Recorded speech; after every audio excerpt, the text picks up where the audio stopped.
Хэрв та өөртөөгөө дотоод ертөнцтэйгөө нэг их холбогдож байгаагүй, удаан хугацаанд стресс, бухимдал, магадгүй траума үүсэх зүйл явдал араасаа тохиолдож байсан бол хүчирхийлэл бүхий орчинд амьдарч өссөн бол үнэндээ шууд бяцлаглаар дотоод ертөнцийн аяллыг эхлүүлэх үнэхээр хэцүү.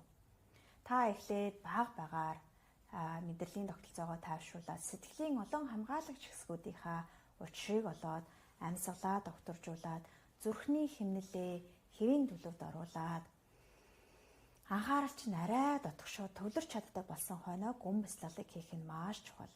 Иймээс би 6 сарын хөтөлбөрөөр эхлээд мэдрэлийн тогтолцоо, биедээ ажилдаг, амьсгалыг, зүрхний цохилтыг тэнцвэржүүлдэг дасгалуудаар, хичээлүүдээр эхлүүлээд дараа сэтгэлийн хамгаалагч, менежер, гал унтраагч нар руу чиглүүлээд дараа нь оршихуйн бяцлаглыг хийлгдэг байгаа. Тэгэхээр шууд бяцлал хийх үед хамаг бодол, хамгаалагч хэсгүүд нөгөө траума орчин амьлаад бяцлал маань өөрөө траума үүсэхгүй зорчин болж хуурчих гад байдаг.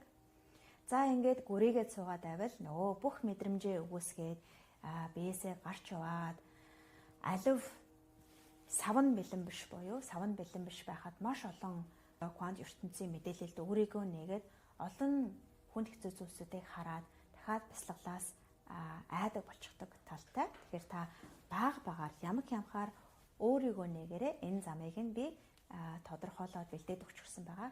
Болормоо коучинж гэсэндээ энэ замнаар өөрийгөө нээсэн байгаа. Та бүрэн бүтэн байдлаа олж аваарай. Та бол гэгээн бүрэн дүрэн нэгэн шүү.